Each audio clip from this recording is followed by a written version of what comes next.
Students, अब जो next topic हमें पढ़ना है वो है कि प्रदूषण के प्रकार। तो पहला इसमें दिया हुआ है वायु प्रदूषण, दूसरा जल प्रदूषण, तीसरा मृदा प्रदूषण, चौथा ध्वनि प्रदूषण, पांचवा रेडियोधर्मी प्रदूषण और छठा खाद्य प्रदूषण। तो इसमें सबसे पहले हम पढ़ते हैं कि वायु प्रदूषण। अब वायु प्रदूषण क्या होता है, तो आपको ये बात पता है कि वायु का मानव जीवन में बहुत ही महत्वपूर्ण स्थान होता है।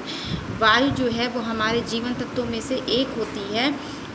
अब इसमें हमें ये जानना है कि वायु प्रदूषण होता क्यों है। तो जो वायुमंडल है वो विभिन्न गैसों के एक विशेष अनुपात में रहता है। जैसा कि हम लोग कल पढ़े थे, जैसे nitrogen, oxygen, argon, carbon dioxide, hydrogen, ये सब जो है ये सारी गैसें एक विशेष अनुपात में हमारे इन्वायरमेंट में, हमारे पर्यावरण में मौजूद रहती हैं।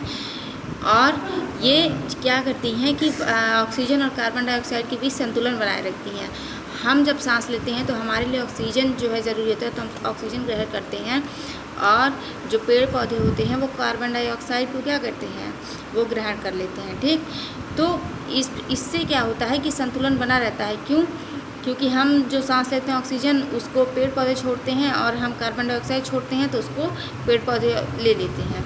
लेकिन अब देखिए आगे क्या हो रहा है कि जिस तरीके से मनुष्य क्या कर रहा है, औद्योगिकरण करता चला जा रहा है और वनस्पति जो है नष्ट करता जा रहा है, इसकी वजह से जो हमारा वायुमंडल है उसमें क्या हो रही है कि ऑक्सीजन की कमी होती जा रही है।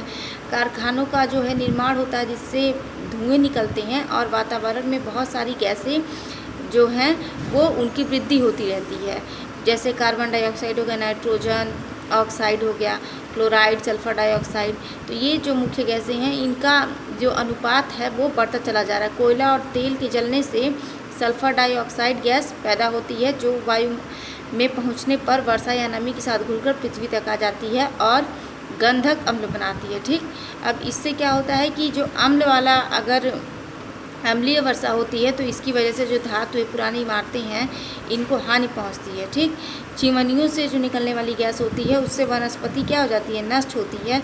इसका प्रभाव पत्थर, स्टील आदि पदार्थों पर भी पड़ता है। नगरों की जो गंदगी है, कृषि में जो रासायनिक उर्वरक इस्तेमाल हो रहे हैं, इन सब की वजह से भी वायु प्रदूषण बढ़ रहा है। अब इसका देखिए प्रभाव क्या क्या होता है कि वायु प्रदूषण से जो है बहुत सारी बीमारियां हो जाती हैं, जैसे फेफड़े का कैंसर, अस्थमा और बहुत सारे रोग उत्पन्न हो जाते हैं। सीसा मतलब जो लेड होता है उसके कणों से नाड़ी मंडल विकृत हो जाता है। कैडमियम विष का कार्य करता है जिससे रक्तचाप क्या हो जाता है, बढ़ जाता है। ओजोन के कारण आँखों के रोग, छाती की जलन, खांसी जैसे रोग उत्पन्न हो जाते हैं। ठीक, ओजोन गैस के कारण। तो वायु से मिलने वाली गैसों से अनेक गैसों से त्वचा संबंधी रोग, एक्जिमा, मुहासे और अन्य त्वचा के रोग उत्पन्न हो जाते हैं।